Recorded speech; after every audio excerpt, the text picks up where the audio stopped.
বন্ধুরা, good afternoon. আজকে ব্লগটা এখান থেকে শুরু করছি। তো আজকে বিশেষ দিন হচ্ছে মনসা পূজা। আমাদের আমি এসছি অন্য জায়গায়, ঝাড়খণ্ডে এসেছি। আর আমার বাড়ি হচ্ছে পুরুলিয়াতে। তো পুরুলিয়াতে যাইনি। পুরুলিয়াতে দুটো ভাগে মনসা পূজা। একটা পুরুলিয়া যেটা মেন, সেটাতে কিন্তু আমাদের বাড়িটা না। আমাদের বাড়িটা পুরুলিয়া থেকে অনেকটা আগে, তাই ওখানে মনসা পূজাটা অত চলতি নেই। আছে মোটামুটিভাবে, যেটা পুরুলিয়ার কাছাকাছি যে অঞ্চলগুলো, এলাকাগুলো, ওখানে বেশি। কিন্তু আমার যেখানে বাবার বাড়ি, সেখানে কিন্তু অতটা নেই। আর আমি চলে এসেছি, এই ঝাড়খণ্ড এসেছি। ঝাড়খণ্ডে আর রিলসও আমি দিয়েছি যে আমি ঝাড়খণ্ড এসেছি মনসা পূজার সময়। তো এখানে এসেছি। এখানে আমার ননদের বাড়ি, মানে তোমাদের দাদার দিদির বাড়ি এসেছি। তা আজকে ব্লগটা এখান থেকে শুরু করছি। মনসা পূজা আজকে কীভাবে সব হলো না হলো, এখন তো সব পিঠে মিঠে বানা হয়ে গেল। এটা ব্লগ করতে পারিনি, একটু ব্যস্ত ছিলাম। তাই বাবু খুব কান্নাকাটি করছিল।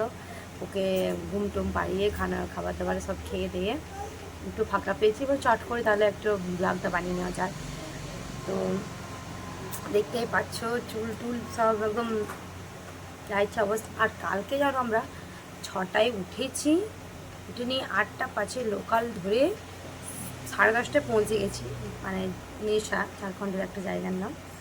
ওখানে 10:30টা থেকে প্রায় 3টে অবধি আমরা ওখানে ছিলাম।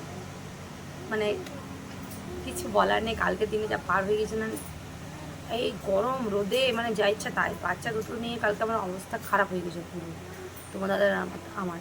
তারপর এখানে এলাম 5:45টার সময়। আমাদের দিদিতে বাড়ি এসে পৌঁছাই। ওরা সব রান্নাবান্না করে রেখেছিল। রান্নাবান্না করা থাকলো, কিছু উপায় নেই, আমরা কালকে হোটেলে খেয়ে নিয়েছিলাম।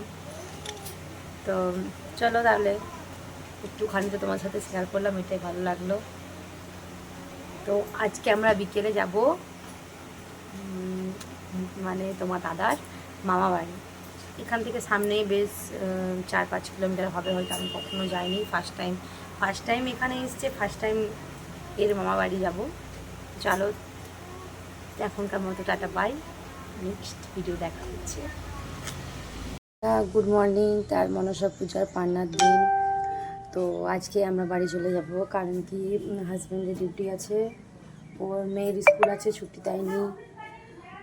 তাই রান্নাবান্না সব হচ্ছে, রান্নাবান্না করবো, তোমার সাথে একটু শেয়ার করবো রান্নাবান্না করছি। চলো এখনকার মতো টাটা, বাই, আবার দেখা হচ্ছে।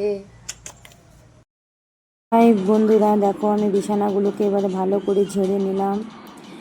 অন্য কারো বাড়িতে এসে বিছানাটুকু ঝাড়া কি এমন কাজ।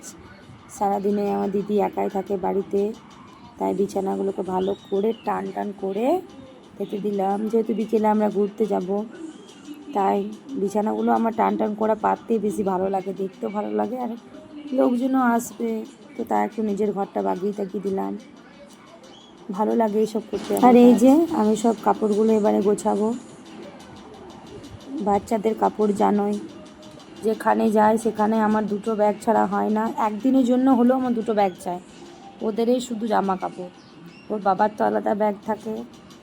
আর আমাদের দেখছো নাইটি, শাড়ি টাড়ি, চুড়িদার, এই করতে 2টো ব্যাগ ভর্তি পুরো। তো কাপড়গুলো সব আমার অগোছালো হয়ে আছে, আমার মেয়ে সব করেছে। এইগুলোকে সব আগে এবার গোছাবো। আমার চলে এসছে, বড্ড কান্নাকাটি। এই যে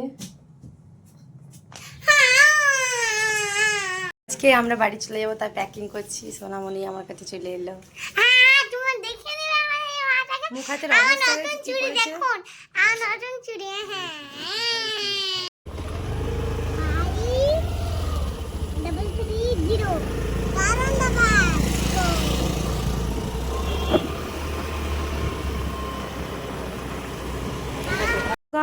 আবার চলে এসেছি। এই দেখো আমরা ঝাড়খণ্ডে এরোড্রাম জায়গাটার নাম আমার বর বললো, আমি জানি না।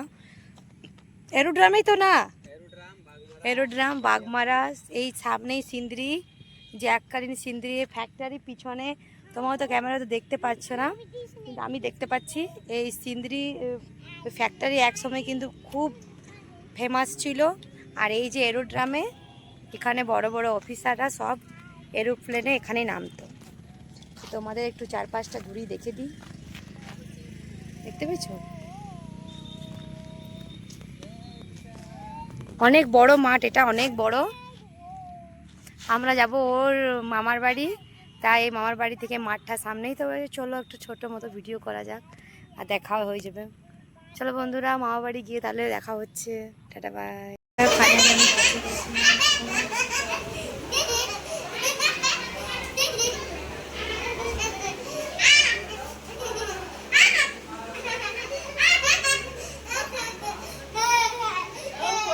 চলে এসেছি ঘুরে, পুরো রাত হয়ে গেছে।